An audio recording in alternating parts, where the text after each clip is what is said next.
Hello everyone, welcome you all on my YouTube channel future mentor. आज इस video में हम डिस्कस करेंगे टाइम एंड वर्क को। ये टॉपिक क्वांटिटेटिव एप्टीट्यूड से रिलेटेड है, वैसे रीजनिंग में भी इससे रिलेटेड क्वेश्चन पूछे जाते हैं। तो आइए इस टॉपिक को हम डिस्कस करते हैं। So first of all, time and work, जिसे कि हिंदी में समय और कार्य भी कहा जाता है। अब हम देखेंगे कि यहाँ जो क्वेश्चंस पूछे जाते हैं वो किस प्रकार से पूछे जाते हैं। यहाँ हम मेनली जो है डिफरेंट जो इसके टाइप्स बनते हैं उसको डिस्कस करेंगे rather than discussing on it's theory, because theory आप सभी को पता होगा। आप सभी को पता है कि इसमें जो क्वेश्चन पूछे जाते हैं वो कुछ इसी प्रकार से पूछे जाते हैं कि एक आदमी किसी काम को 8 डेज़ में कंप्लीट करता है, दूसरा आदमी उस काम को 10 डेज़ में कंप्लीट करता है, तो दोनों मिलकर काम को कितने दिन में करेंगे या एक ही एफिशिएंसी क्या है। तो हम इस पे ना जाने की बजाय हम क्या देखेंगे कि आखिर इसके क्वेश्चन को हम टैकल कैसे करेंगे। तो फर्स्ट ऑफ ऑल, जो इसमें जो क्वेश्चंस पूछे जाते हैं वहाँ आपको कौन सा फॉर्मूला अप्लाई करना है। एक तो आपको ये याद रखना है कि एफिशिएंसी इनटू टाइम जो होता है वो वर्क के इक्वल होता है। नेक्स्ट एक फॉर्मूला होता है, ये अप्लाई करना है आपको, m1d1 h1 upon w1 equals to m2 d2 h2 और अपॉन w2। अब ये है क्या m1d1 h1? m जो है, एम यहाँ पे पर्सन को बता रहा है, मैन को बता रहा है, मैन वुमेन कोई भी पर्सन हो। डी जो है ये डेज को इंडिकेट कर रहा है, और जो एच है वो आवर्स को इंडिकेट कर रहा है। Once again this one is what, W1। ये W1 क्या है? ये है वर्क। ठीक है, अब हम क्वेश्चन को देखते हैं। क्वेश्चन में क्या पूछा गया है, 20 people can complete the work in a 10 days, then 30 people can complete the same work in how many days? 20 people जो है वो किसी काम को 10 days में complete करते हैं, तो उसी काम को 30 people मिलकर कितने दिन में complete करेंगे। काम जो है वो सेम है।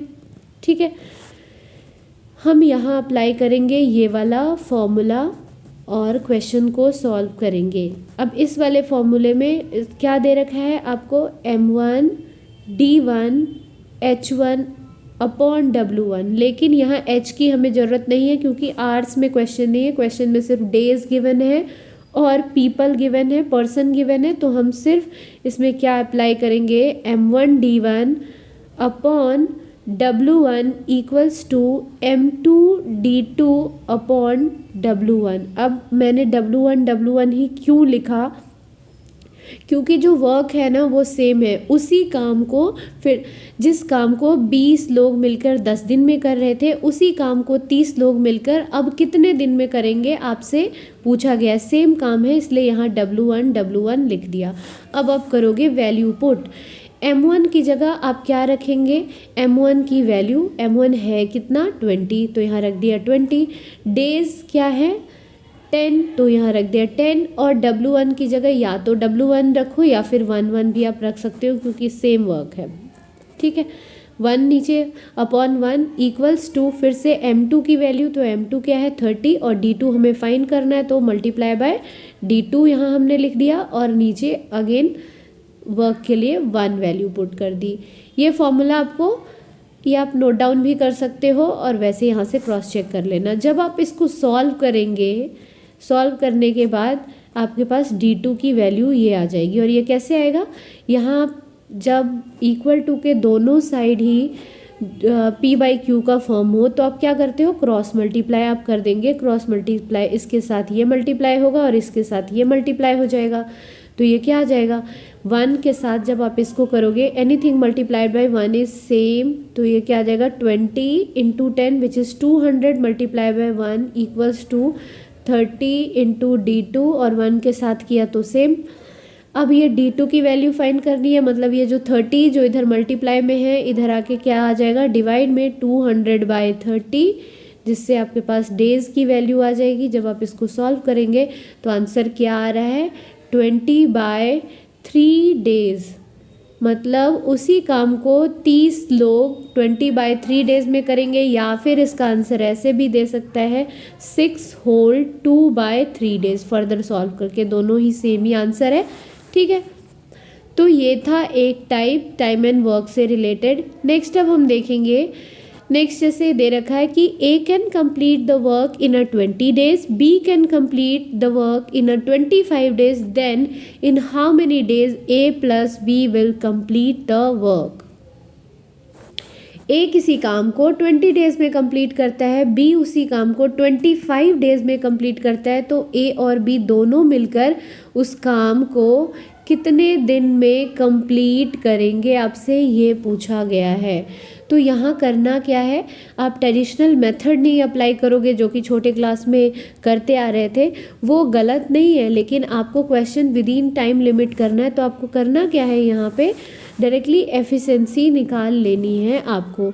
आपने देखा ए जो है किसी काम को कर रहा है 20 दिन में और बी उसी काम को 25 डेज में। अब हम सबसे पहले टोटल वर्क कैलकुलेट कर लेंगे। टोटल वर्क आएगा कैसे, उसके लिए हम निकालेंगे इन दोनों का एलसीएम।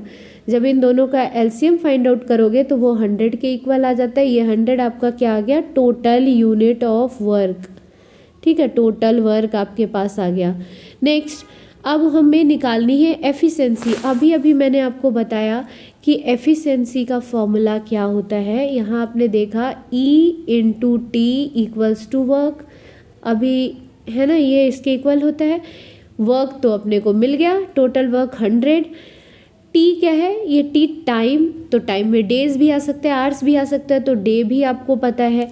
निकालना क्या है अपने को, एफिशिएंसी निकालनी है। तो उसके लिए क्या आएगा, एफिशिएंसी इक्वल्स टू किसके इक्वल होता है, work upon time means work upon days यहाँ लगाएंगे।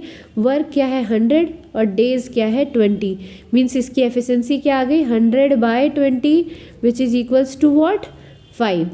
या तो आप ऐसे करके कैलकुलेट करें या तो सीधा यहाँ से 25 जा 100, मतलब ए की एफिशिएंसी क्या आ गई 5 और अगेन 25 4 जा 100 मीन्स बी की एफिशिएंसी आ गई 4। क्लियर है, हमें सिर्फ एफिशिएंसी निकालना है और एफिशिएंसी की हेल्प से आप क्वेश्चन को इजीली कर पाओगे। अब आपको ये पता चल गया कि ए की एफिशिएंसी क्या है 5 है और बी की एफिशिएंसी क्या है 4 है। अब इस काम को क्या कहा जा रहा है कि जब ये दोनों काम करें, सेम काम को करने लगे, तो कितने दिन में कंप्लीट कर पाएंगे। अगेन आपसे पूछा क्या गया है अब डेज, ये देखो E इंटू डी किसके इक्वल होता है, वर्क के इक्वल। वर्क तो वही फिक्स है, सेम काम को करना है, अलग अलग अब नहीं करेंगे, दोनों मिलकर करेंगे, इसलिए दोनों की एफिशिएंसी को प्लस कर देंगे। 5 + 4 क्या आ जाएगा 9, तो हमारे पास आ जाएगा डेज। अब जब आप इसको डिवाइड करेंगे तो डिवाइड करने के बाद आंसर क्या आ जाएगा 11 होल 1/9 डेज। ठीक है, ये आंसर आ गया। मीन्स जब कभी भी ऐसा क्वेश्चन आ जाए आपको सिर्फ निकालना होता है एफिशिएंसी। एफिशिएंसी की हेल्प से आप इजीली क्वेश्चन को कर पाएंगे। तो आई होप सो आपको ये क्वेश्चन समझ आ गया होगा। नेक्स्ट क्या है, ऑल्टरनेट मेथड। मान लो कि एक आपको या तो समझ नहीं आया या फिर आप नहीं कर पा रहे हो पेपर में, तो एक फॉर्मूला भी होता है जिसको आप अप्लाई कर सकते हो।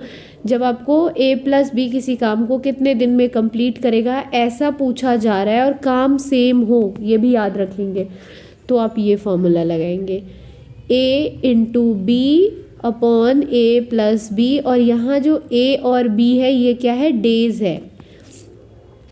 A इंडिकेट करेगा कि स्मॉल a इंडिकेट करेगा कि A ने अपने काम को कितने टाइम में कंप्लीट करा। यहाँ देख रहे हो 20 इंटू 25 और नीचे A + B मीन्स 20 + 25 मीन्स 45। जब आप उसको डिवाइड करेंगे सेम आंसर आ जाएगा। Next is the third type. If A completes the work in a 8 days and B completes the work in a 15 days, if A works for 6 days and left the work, in how many days B would complete the work? A किसी काम को 8 दिन में complete करता है, B उसी काम को 15 दिन में कंप्लीट करता है। अब क्या कहा जा रहा है कि A ने क्या किया, 6 दिन तक काम किया और फिर काम को छोड़ दिया, तो B उस काम को कितने दिन में कंप्लीट करेगा। यहाँ तक तो पीछे वाले क्वेश्चन की तरह ही सिमिलर है, तो यहाँ तक हम वही वाला स्टेप फॉलो करेंगे। हम A का लिखेंगे कि ये जो काम को कर रहा है 8 दिन में, B काम को कर रहा है 15 दिन में, हमें निकालना है टोटल काम। हम एलसीएम लेंगे, आ गया 120। ये क्या आ गया, टोटल वर्क। जब टोटल वर्क हमारे पास आ जाता है, हमें निकालना क्या होता है, एफिशिएंसी। एफिशिएंसी हम क्या करते हैं, डेज से डिवाइड करके निकालते हैं, वर्क अपॉन डेज। वर्क यहाँ क्या है 120 और ए का डेज क्या है 8, तो 120 को जब 8 से डिवाइड करोगे तो आपके पास एफिशिएंसी आ जाएगी ए की क्या 15। या तो ऐसे निकालो या फिर करना क्या है, सिंपल जो मैंने बताया कि हाँ एलसीएम लिया आपने और करना क्या है कि 8 के टेबल में 120 कितनी बार में आएगा, तो 15 बार में। ठीक है, वैसे ही 15 8 जा मीन्स बी की एफिशिएंसी आ गई 8 और ए की एफिशिएंसी आ गई 15। अब क्या करना है, ये पेन पेपर वाला काम तो मैंने सॉल्व करके इसलिए दिया है ताकि आप समझ लो, लेकिन आपको पेपर में इसकी भी ज़रूरत नहीं होगी। सिर्फ आपको इतना सा टेबल बनाना है, फिर क्वेश्चन पे जाना है कि क्वेश्चन क्या कह रहा है कि ए ने 6 दिन तक काम करा। अब आपको पता लग गया कि ए की एफिशिएंसी क्या है 15 है, ए एक दिन में कितना काम कर रहा है 15 यूनिट, तो 6 दिन में कितना काम कर देगा 15 6 जा 90 यूनिट। मतलब ए ने 6 डेज में कितना काम कंप्लीट कर दिया 90 यूनिट कर दिया। टोटल यूनिट थे कितने 120, ए ने कितना कंप्लीट कर दिया 90, तो बचा कितना यूनिट 30 यूनिट। सिर्फ जो बचे हुए 30 यूनिट है वो किसको कंप्लीट करना है, बी को। अब बी इस 30 यूनिट को कंप्लीट करने के लिए कितना डे लेगा, हमें पता है डेज किसके इक्वल होता है, वर्क अपॉन एफिशिएंसी। यहाँ वर्क अब बचा कितना है 90, काम किसको करना है सिर्फ बी को, तो बी की सिर्फ एफिशिएंसी क्या है 8, कर दिया डिवाइड, आंसर क्या आ जाएगा 30/8। इसको और सॉल्व करोगे तो सॉल्व करने के बाद क्या आ जाएगा 15/4 डेज। सॉरी ये मैंने गलती से लिख दिया है, ये 30 आएगा, रिमेनिंग काम कितना बच गया था 30/8 which is equals to 15/4 days is the answer. तो ये कुछ 3 टाइप्स थे टाइम एंड वर्क के। रेस्ट ऑफ द पार्ट्स को भी मैं नेक्स्ट वीडियो में लेकर आऊँगी और शॉर्टकट ट्रिक्स के साथ भी। आई होप सो आप सभी को मेरा ये वीडियो पसंद आया होगा। अगर वीडियो पसंद आया है तो प्लीज़ वीडियो को लाइक करें एंड चैनल को सब्सक्राइब करें और मुझे कमेंट में भी मेंशन करें कि ये वीडियो आपको कैसा लगा।